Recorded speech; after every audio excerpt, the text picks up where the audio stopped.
propose de lire un texte dans l'évangile de Luc. C'est au chapitre 17 de l'évangile de Luc. Je vais le lire dans la version Semeur. Et nous voyons là Jésus qui est en train de cheminer vers Jérusalem. C'est au chapitre 17 donc. Et nous lisons qu'à partir du verset 12, il est écrit « À l'entrée d'un village, 10 lépreux vinrent à sa rencontre, ils s'arrêtèrent à distance et se mirent à le supplier à haute voix « Jésus, Maître, aie pitié de nous !» Jésus les vit et leur dit « Allez vous montrer au prêtre. » Pendant qu'ils y allaient, ils furent guéris. Et l'un d'eux, quand il se rendit compte qu'il était guéri, revint sur ses pas en louant Dieu à pleine voix. Il se prosterna aux pieds de Jésus, face contre terre, et le remercia. Or, il se trouve que c'était un Samaritain. Alors Jésus dit, ils sont bien 10 qui ont été guéris, n'est-ce pas? Et où sont donc les 9 autres? Il ne s'est donc trouvé personne d'autre que cet étranger pour revenir louer Dieu.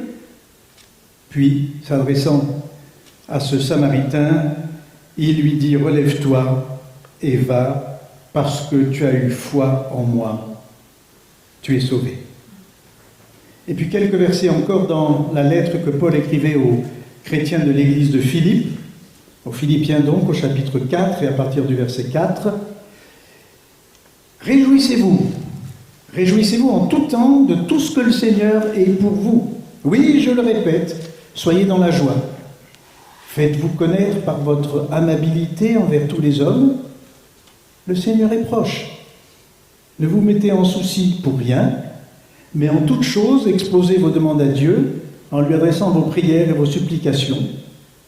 Et soyez reconnaissants. » Et puis un dernier texte dans la lettre de Paul à l'église de Colosse, donc lettre aux Colossiens, c'est au chapitre 2, et juste 2 versets. Verset 6. « Ainsi, puisque vous avez reçu Christ Jésus le Seigneur, comportez-vous comme unis à lui. Enracinez-vous en lui. Construisez toute votre vie sur lui et attachez-vous de plus en plus fermement à la foi, conforme à ce qu'on vous a enseigné. Agissez ainsi, en adressant à Dieu de nombreuses prières, et soyez reconnaissants. » En ayant lu ces 3 textes, je pense, compte tenu aussi de tout ce qui a été dit précédemment, que vous pouvez deviner sans aucune difficulté ce dont nous allons parler ce matin. De la reconnaissance. Et c'est finalement assez difficile d'en parler, surtout dans notre contexte à nous, culturel. Parce que nous, les Français, ce n'est sans doute pas la qualité première que nous avons. Nous passons, et nous avons le droit de le dire, mais pas les autres, nous passons pour être arrogants, pour être râleurs, pour n'être jamais contents. Et vous l'aurez remarqué, déjà en regardant notre simple fonctionnement. Ah, il pleut aujourd'hui. Ah, aujourd'hui il fait chaud. Enfin bref, jamais content. Jamais content. C'est une de nos tares nationales. Mais je crois que si on veut être objectif, si on veut être un petit peu intellectuellement parlant honnête, nous la partageons avec l'ensemble de l'humanité. Sauf que, dans certains pays, la culture étant ce qu'elle est, il y a quand même cette idée d'être, alors ça devient mécanique, mais d'être reconnaissant et d'exprimer sa gratitude et d'avoir des bonnes paroles qui valorisent l'autre. Au bout d'un certain temps, d'ailleurs, on se dit « Oh là là, ça c'est des tics de langage, hein. Il ne croit vraiment pas que je suis aussi formidable qu'il vient de le dire. » Ou il ne croit vraiment pas que j'ai changé le monde en faisant ce petit geste. Mais en même temps, ça fait plaisir. Ça fait du bien. Et nous avons été créés de telle façon que nous avons besoin de ces paroles bienfaisantes et de la reconnaissance que les uns et les autres nous expriment. Alors le terme de reconnaissance, disons-le très vite, dans notre langage à nous, français, ça peut vouloir dire plein de choses, mais il y a toujours le mot connaissance dedans. Ça peut vouloir dire, par exemple, je croise quelqu'un dans la rue que je n'ai pas vu depuis longtemps et puis je le reconnais. Je mets à nouveau un nom sur ce visage. Ça peut être aussi, ça c'est les scouts qui vont faire ça, ou les militaires, partir en reconnaissance pour voir comment est le terrain. Et puis, et c'est donc de ça dont nous parlons ce matin, ça peut être donc synonyme de gratitude, de merci, de remerciement. Alors, les textes que nous avons lus nous permettent de dire plusieurs choses sur ce qu'est la reconnaissance, ce qu'elle n'est pas, ce qu'elle devrait être, etc., etc. La première des choses, et je l'ai déjà dit dans mon introduction, c'est que la reconnaissance ne nous est pas naturelle. Et l'histoire que Jésus raconte nous montre bien qu'il n'y a que 10% des personnes qu'il a touchées qui viennent exprimer leur reconnaissance. Mais elle est si peu naturelle, et j'espère que vous l'avez entendu dans mes lectures, et on pourrait en prendre d'autres, que être reconnaissant nous est présenté dans l'Écriture non pas comme une option, mais comme un ordre. Comme un ordre. Alors là aussi, c'est notre tare, à la fois de Gaulois et puis de Gaulois du XXIe siècle. On n'aime pas les ordres, on n'aime pas obéir, mais c'est un ordre de la part du Seigneur. Et quand vous lisez les psaumes, par exemple, « Mon âme bénit l'Éternel », c'est pas « Mon âme bénit ité », c'est « Mon âme, bénit l'Éternel ». Moi, je parle à moi-même et je me dis « Bénis l'Éternel ». Rends-lui grâce, dis-lui merci. Et Paul, nous avons lu quelques textes, et il y en aurait d'autres, insiste là-dessus en disant « et soyez reconnaissants ». C'est de l'impératif. C'est de l'impératif. Ce n'est donc pas une option à laquelle nous pourrions échapper à un moment ou à un autre. Mais peut-être qu'il faut juste se poser la question à ce point-là de savoir, mais pourquoi ça nous est si difficile d'exprimer notre reconnaissance? Pourquoi? Alors il me semble qu'on peut pointer plusieurs raisons, et si nous écoutons ce que Moïse, par exemple, va dire au peuple d'Israël quand il va rentrer dans la terre promise, alors là nous avons déjà une sorte de condensé des raisons qu'on trouve aussi chez nous. Quand Moïse, c'est dans le livre du Deutéronome, s'adresse au peuple d'Israël qui va rentrer en terre promise, il lui dit « Peut-être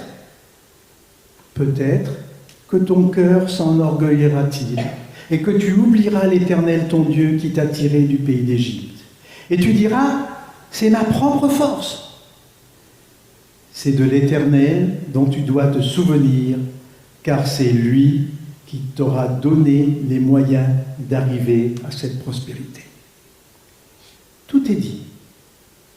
La première chose, c'est l'oubli. Nous oublions facilement. Nous oublions facilement. Alors je sais qu'on chante, on n'a pas chanté aujourd'hui, mais ce bon vieux cantique compte les bienfaits de Dieu, mets-les tous devant tes yeux, tu verras en adorant combien le nombre en est grand. Le problème, et vous avez fait cette expérience aussi, c'est que quand, par exemple, dans une réunion de prière, nous faisons un tableau en disant les sujets d'intercession, les sujets de reconnaissance pour l'Église, etc., alors, quand il s'agit de reconnaissance, ça reste très vide. Très vide. Pourquoi? Je ne vous accuse de rien, je participe moi aussi à ce vide sur le tableau. Peut-être parce qu'il y a des choses qui sont devenues tellement banales pour nous qu'on ne voit pas que c'est la main de Dieu qui est là. Et celles et ceux parmi nous qui ont vécu dans des pays dits du Sud, peuvent déjà se rendre compte, quand ils reviennent ici, du contraste et du privilège dans lequel nous sommes et du coton dans lequel nous vivons. Alors oui, moi le matin, quand je ouvre mon robinet pour me laver, je ne dis pas merci Seigneur pour l'eau qui arrive. Et quand je fais chauffer mon petit déjeuner, je ne dis pas merci Seigneur parce que j'ai ce maricoré. Et quand je prends ma voiture, je ne dis pas merci Seigneur parce que j'ai une voiture qui peut m'amener de là à là sans grande fatigue, etc. Nous nous habituons. Nous nous habituons. Et c'est pourtant important, je crois, de se rendre compte que la grâce de Dieu se manifeste aussi de cette manière-là. Et que ce que nous avons, les uns et les autres, vient de Dieu. Forme d'oubli, donc. Après, ce que Moïse pointe aussi, et qui peut être notre façon d'être, c'est l'orgueil, tout simplement. Bref, c'est moi avec mes petits bras musclés qui ai fait ça. C'est quand même le fruit de mon travail. C'est quand même ceci, c'est quand même cela. Oui, bien sûr. Mais qui t'a donné la vie? Qui t'a donné l'intelligence? Qui t'a donné la capacité? Qui a dirigé les circonstances pour que?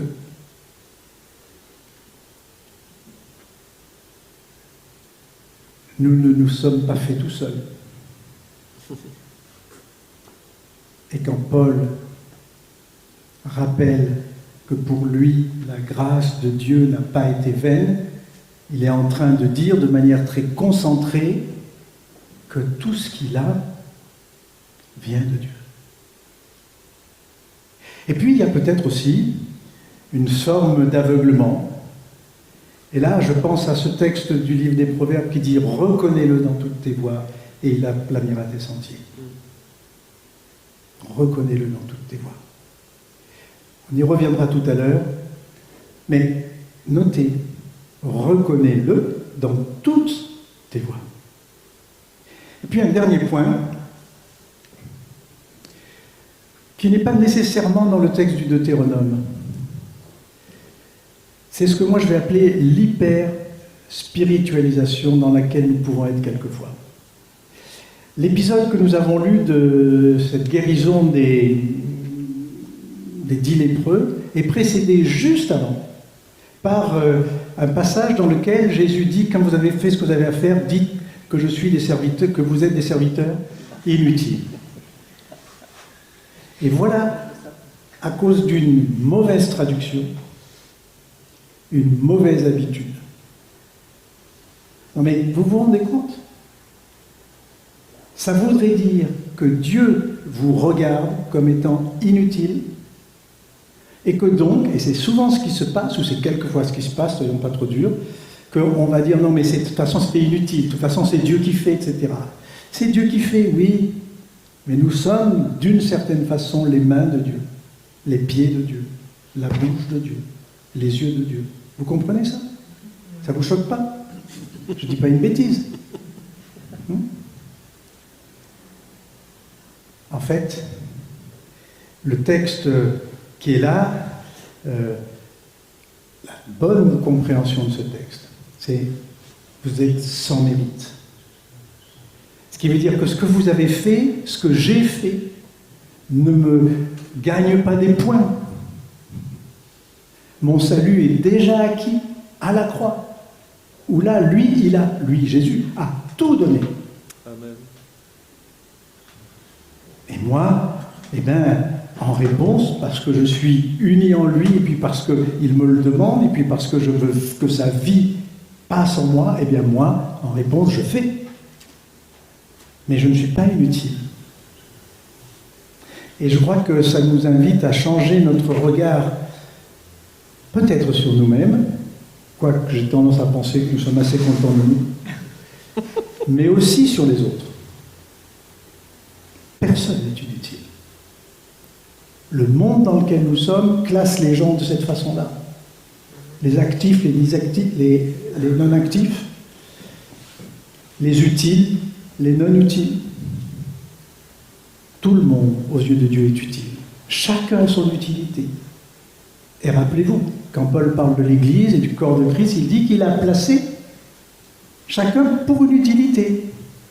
Et que les dons que les uns et les autres peuvent avoir sont pour l'utilité commune. On n'en dit pas plus. Alors, oui, ce n'est pas forcément naturel pour nous d'être reconnaissants, mais ce que ce texte nous montre, je parle de cette histoire avec les 10 lépreux, c'est que la reconnaissance pour être, alors est-ce que j'ose dire valable, en tout cas va prendre tout son sens quand elle est orientée non pas sur le don, mais sur le donateur. Et vous l'avez vu, vous l'avez entendu, relisez-le si vous ne l'avez pas en mémoire, mais le 10e lépreux qui vient rendre gloire à Dieu et remercier Jésus. Bien sûr qu'il le fait parce qu'il a été guéri. Mais on peut imaginer, sans vouloir trop solliciter le texte, que les 9 autres ont dit « Ouais, super, je suis guéri, ma peau est maintenant blanchie. » Et ils ont regardé aux bienfaits qu'ils avaient eus. Lui, il s'est dit « Ouais, je suis guéri, mais je le lui dois. » Et c'est ça qui est le plus important. Donc, ma reconnaissance, elle doit être orientée sur celui qui donne, et non pas sur ce que je reçois. Parce que c'est ce qui fait la valeur de ce que je reçois. C'est celui qui me le donne. Puis un autre point. Je vous l'ai dit, être reconnaissant est un ordre. Et quand Paul s'adresse aux Philippiens, nous n'avons pas lu le texte, je le lis maintenant, il leur demande de rendre grâce en tout temps. Le texte que je vais citer des Proverbes, reconnais-le dans toutes tes voies, en tout temps. Il faut juste être un tout petit peu fin et faire le distinguo. Ce texte, reconnais-le, rends grâce en tout temps. Ce n'est pas rends grâce parce que tu as ta jambe cassée. Ce n'est pas rends grâce parce que tu viens d'être licencié. Ce n'est pas rends grâce parce que le médecin vient de faire un très mauvais diagnostic sur ta santé et que tu n'en as plus peut-être pour très longtemps. C'est pas ça. C'est rends grâce parce que dans ce malheur, il est aussi présent. Et il va t'accompagner. Ça ne va pas être forcément une partie de plaisir, mais il va t'accompagner. Et rendre grâce en tout temps, ce n'est pas donc dire merci parce que je suis malade. Non, c'est merci parce que dans cette maladie que j'ai du mal à accepter et qui me... Alors, dites tout ce que vous voulez par derrière, tu es là. Je ne t'oublie pas. Et surtout, tu ne m'oublies pas. Tu ne m'oublies pas. J'ai l'assurance que tu es avec moi tous les jours, jusqu'à la fin du monde. Et l'autre point, c'est que remercier, parce que c'est ça que ça veut dire rendre grâce, ça procure de la joie. Ça procure de la joie. Ça procure de la joie chez celui qu'on remercie, que ce soit Dieu ou que ce soit le frère ou la sœur, mais ça procure aussi de la joie pour celui qui remercie, qui rend grâce. Et l'Écriture le dit, une fois que vous aurez fait ça, alors votre joie sera parfaite. Parfaite. Alors on peut se poser la question, quel est le lien entre la reconnaissance et puis la joie? Il y a un lien de cause à effet, mais qu'on peut expliquer relativement simplement en disant deux choses. D'abord que c'est le signe que je reconnais l'œuvre de Dieu en moi ou chez l'autre. Que je reconnais que Dieu est en train d'agir au travers d'eux. que je reconnais que je suis au bénéfice de cette action de Dieu, que c'est un signe donc de son amour, que c'est un signe qui s'occupe de moi. Et quand même, je ne le vois que comme au travers du brouillard, parce que j'ai déjà cette expérience en d'autres occasions, alors je peux m'y accrocher. Et je peux dire, ouais, jusqu'ici Dieu m'a secouru, il n'y a aucune raison qu'il ne continue pas. Dieu ne m'a pas abandonné, il est fidèle à ses promesses, il ne m'abandonnera pas. Ça va peut-être être dur, mais il est là. Amen. Et je garde les yeux fixés sur lui. Donc, ça va me procurer de la joie parce que je reconnais l'œuvre de Dieu pour moi, l'œuvre de Dieu en moi, l'œuvre de Dieu en nous, l'œuvre de Dieu au travers des autres, et que je reconnais sa souveraineté. Si je fais confiance à Dieu, si c'est lui qui tient le volant de ma vie, c'est bon. C'est bon. Et même si la voiture, pour rester dans l'image, fait une embardée à un moment ou à un autre, c'est lui qui tient le volant.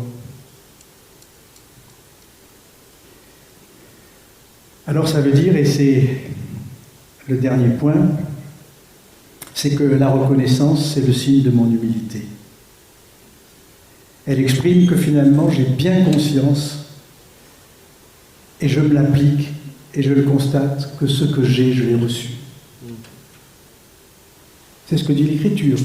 Qu'as-tu que tu n'aies reçu, dit Paul aux Corinthiens. Ça veut dire que je reconnais que je ne me fais pas tout seul.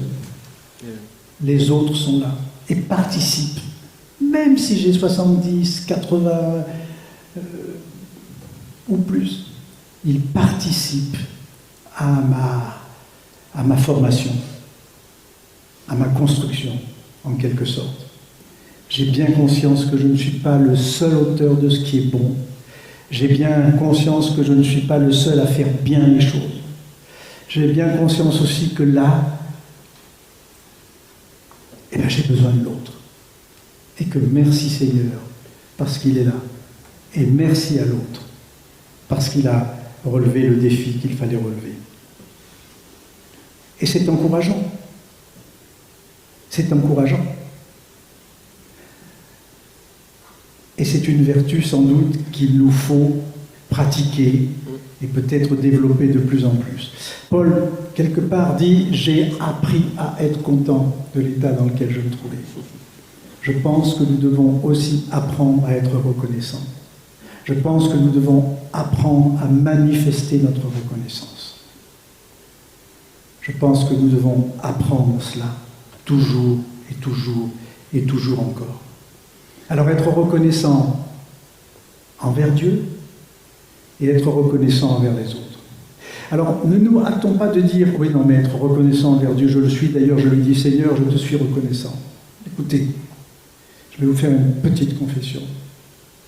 Quand j'emploie ou quand j'entends un certain nombre d'expressions que nous utilisons, je me dis « Mais qu'est-ce que je suis ou qu'est-ce qu'il est ou qu'est-ce que nous sommes en train de dire ?»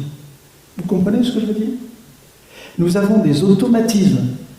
C'est un peu comme quand vous cognez dans quelqu'un dans une foule, vous dites pardon, mécaniquement.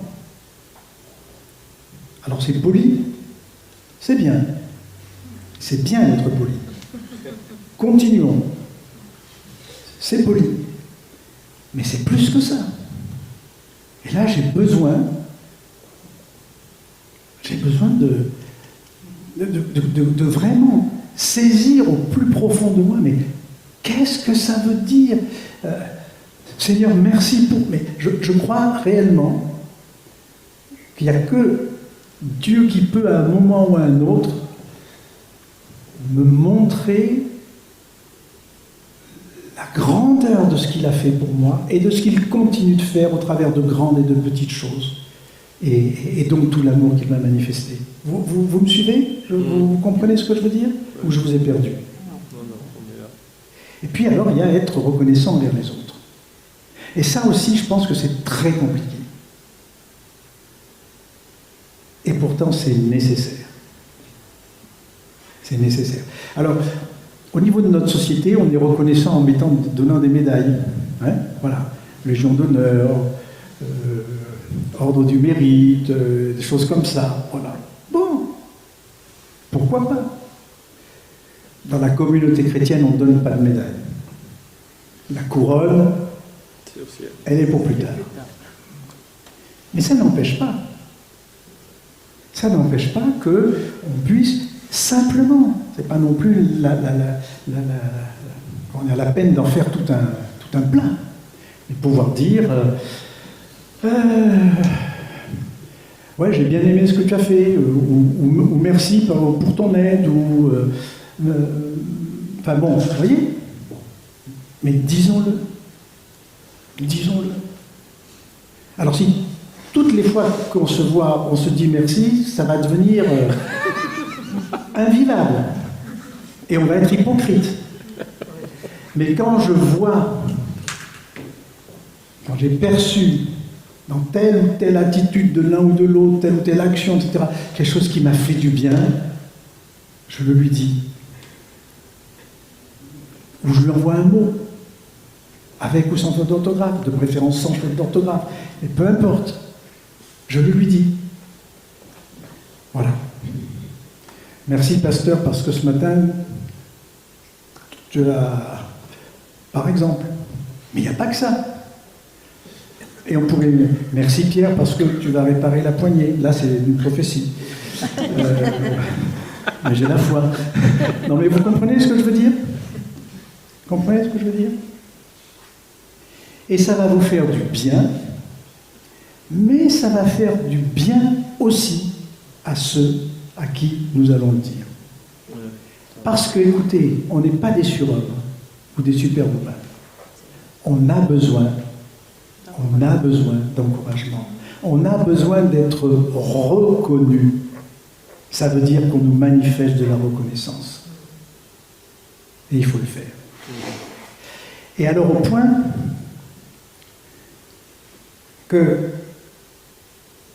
j'en suis à me demander, et j'en termine par là, réellement, si la reconnaissance, la capacité de pouvoir dire merci, on va dire comme ça, la gratitude, n'est pas peut-être la marque spécifique des chrétiens aujourd'hui, ne devrait pas être la marque spécifique du chrétien aujourd'hui.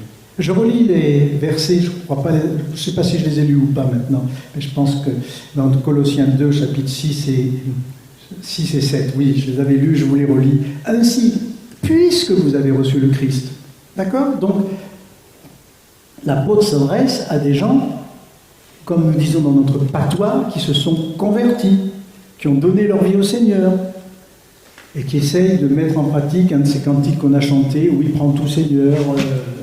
Bon. Puisque vous avez reçu le Christ Jésus, le Seigneur, comportez-vous comme des gens unis à lui. Enracinez-vous en lui, construisez toute votre vie sur lui, attachez-vous de plus en plus fermement à la foi, conformément à ce qu'on vous a enseigné. Voilà, il y a un programme, on poursuit. Agissez ainsi en adressant à Dieu de nombreuses prières et soyez reconnaissants. Ça débouche là-dessus. Alors mes amis, que le Seigneur pardonne nos râlages, ça existe ça? Non, mais on se comprend. Qu'il nous aide. C'est pas de la méthode Coué, mais à être des hommes et des femmes, des jeunes et des moins jeunes, qui sont en bénédiction aux autres, parce qu'ils expriment leur reconnaissance, leur gratitude. Je ne résiste pas à évoquer Cyprien de Carthage. Cyprien de Carthage, c'est pas d'aujourd'hui, vivait, comme son nom l'indique, à Carthage. C'était un avocat qui est devenu chrétien et qui vivait, sauf erreur, dans les années 200 et quelques. Il est mort martyr. Et c'est d'ailleurs de son procès dont nous avons le plus de traces et quasiment tout le déroulé de son procès. Il est mort martyr à cause de l'Évangile. Alors si je l'évoque, c'est pour deux choses. D'abord parce que dans certaines églises, en fait chez les catholiques, il y a, on évoque les martyrs à certaines dates précises de l'année. Et il se trouve, bizarrement, que c'est aujourd'hui qu'il l'évoque. Voilà. Donc si vous avez un catholique à qui vous rencontrez aujourd'hui, vous pouvez lui parler de Cyprien de Carthage. Cyprien de Carthage, à la fin de son procès, alors qu'on allait l'emporter pour l'empaler, tout ça, enfin, c'était pas détendre, hein. Vous savez ce qu'il dit? Deo gratia. Merci Dieu. Chapeau. Ouais. Chapeau. Eh bien, je ne souhaite pas que les uns et les autres nous soyons martyrisés, mais je demande à Dieu, pour chacun d'entre nous, que nous ayons cette capacité, en toutes circonstances, vis-à-vis de Dieu et vis-à-vis des frères et des sœurs, de dire Deo gratias. Amen.